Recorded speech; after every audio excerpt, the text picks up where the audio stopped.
Alloh taolo erkak va ayolni bir-biridan ancha farqli qilib yaratgan. Erkaklarning eng katta ojizligi bu ayollardir. Erkak kishi qanday bo'lishidan qat'iy nazar, boy yoki kambag'al, sog'lom yoki bemor, ozg'in yoki semiz, qanday madaniy qatlamga tegishliligi, qaysi tilda so'zlashishidan qat'iy nazar ularni birgina ojizlik bog'lab turadi. Ayollar. Ayollarga kelsak, Alloh taolo ularni shunday yaratganki, ko'plab vaziyatlarda ular erkaklarning yuqoridagi kabi ojizligini unutib qo'yishadi. Ular buning qanchalik jiddiy muammo ekanligini bilishmaydi. Shuning uchun ham ko'zlaringizni tiying deyilgan oyatni o'qiganlarda o'zlaridan kelib chiqib, buning nimasi shunchalar qiyin, nima uchun bu erkaklarga shunchalik qiyinlik qiladi deb o'ylashadi. Erkak shunday yaratilganki, buni siz tushuna olmaysiz, deyilsa, nimasini tushunmayman? Sizlarda ham xuddi mendagi kabi ko'z to'r pardasi bor. Ko'z orqali ma'lumotlarni bir xilda qabul qilsak, xo'sh, muammo nimada deyishadi.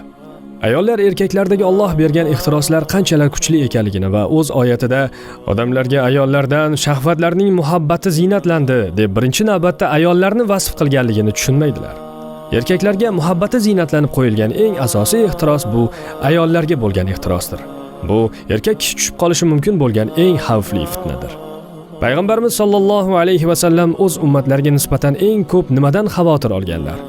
Ayollarga bo'lgan ixtirosidan. Agar ayol buni tushunsa va erini bunchalar ojizsiz, nigohingizni tiyish shunchalar qiyinmi deb ayblash o'rniga yoki eriga har kuni va'z o'qish o'rniga u har damda yo'liqadigan vasvasalarni qaytarish bilan yordam bera oladi va buni uddalaydi. Har bir ayol tushunishi lozim bo'lgan jiddiy masalalardan yana birini keltirsak. Er har kuni ishga borar ekan, jamoat transportlarida anchayin ochiq kiyingan ayollarni uchratadi. Bu kabi ayollar beg'ubor nigohlarini har yonga qaratib, har kimga jilmayib boqishadi.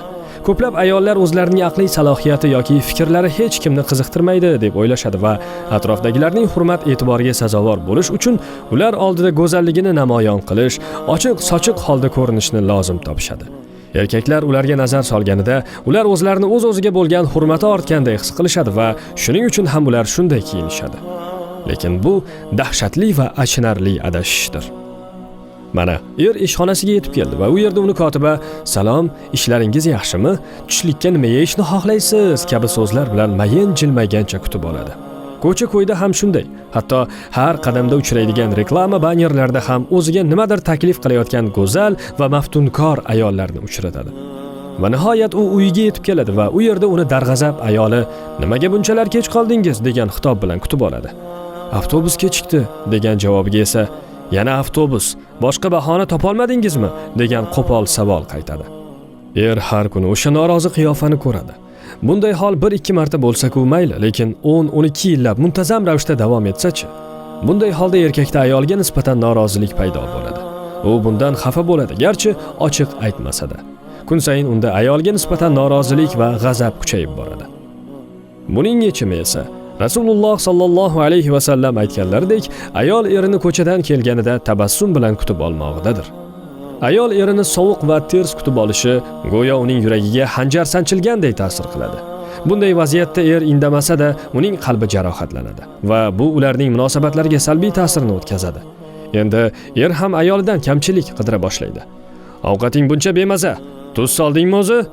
Bolalarga ham baqira boshlaydi va bularning hammasiga ayolining bergan ozorlari sabab.